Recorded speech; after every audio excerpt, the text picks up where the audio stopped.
بسم اللہ الرحمن الرحیم الحمدللہ رب العالمین وما ارسلناک الا رحمۃ للعالمین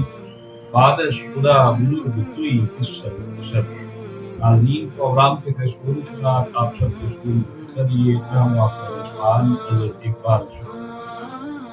خیر مقدم آپ سب کا بہت شکر اپنے رب تعالیٰ کا جس نے ہمیں امت محمدی صلی اللہ علیہ وسلم سے پیدا فرمایا اور اپنی اصلاح کی کوشش کرنے کی توفیقات بخشی اور اپنے ساتھ ساتھ اس پلیٹ فارم کے ذریعے جن لوگوں کی ہم اصلاح کر سکتے ہیں ان کی بھی توفیقات ہمیں عطا فرمائے. یہ سب شکر میرے مالک کا جس نے ہمیں توفیق عطا فرمائی. سب کام اسی کی توفیقات سے ہوتے ہیں اور اللہ کا شکر ہے کہ ہم ایک اچھی سمت جا رہے ہیں اور ایک اچھی کوشش کرنے کی اصلاح کی لوگوں کی اصلاح کی کوشش کر رہے ہیں. حضرت محترم مجھ سے اب تک جو بھی سوالات پوچھے جاتے ہیں میں کوشش کرتا ہوں کہ اب ہم اپنی اس پلیٹ فارم کے ذریعے اس کا جواب دیں تاکہ کافی لوگوں تک وہ پہنچ سکیں تاکہ اور بھی لوگ اس سے مستفید ہو سکیں. حضرت مجھ سے سوال پوچھا گیا تھا کہ کیا لڑکیوں کی بغیر اجازت کے شادی کرنا کیسا ہے, کیا کر لینی چاہیے اور اس کے بارے میں شرعی حکم کیا ہے. تو حضور نبی کریم صلی اللہ علیہ وسلم نے فرمایا دین دیکھو, اخلاق دیکھو اور پھر رشتہ کرو, اور اگر کوئی بچہ اپنی پسند کا اظہار کر دے تو اسے نافرمانی نہ سمجھو. اگر کوئی بچی اپنی پسند کا اظہار کر دے کہ میری شادی جہاں کرو اسے بحیا اور بے قدر مت جانو. اس لیے حدیث نبوی صلی اللہ علیہ وسلم کے فرمان کے مطابق کہ جس شخص جو بھی شادی کرنی ہو, چاہے وہ اولاد میں سے چاہے بیٹا ہو چاہے بیٹی ہو, اس کی فرمائش اور اس کی پسندیدگی کا اظہار پوچھنا بہت ضروری ہوتا ہے. خود حضور نبی کریم صلی اللہ علیہ وسلم جب حضرت فاطمہ رضی اللہ تعالیٰ عنہ جب شادی کرنا کی اور اس وقت بھی آپ نے سب سے پہلے انہی سے جا کر پوچھا کہ کیا آپ راضی ہیں اگر میں علی کے ساتھ مولا علی کرم اللہ وجہ کریم کے ساتھ آپ کی شادی کروا دوں. اس لیے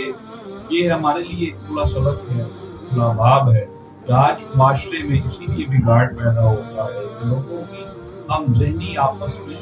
نہیں ملتی ہے, ذہنی کیفیات کی وجہ سے بہت سے مسائل پیدا ہو جاتے ہیں اور جس کی وجہ سے آہستہ آہستہ بگاڑ پیدا ہونا شروع ہو جاتا ہے. جس کی بنیاد کو بہت کم تر ہمیں کمزور نظر آتی ہے کہ بعد میں تمام مسائل ٹھیک ہو جائیں گے, لیکن ایسا آج کے اس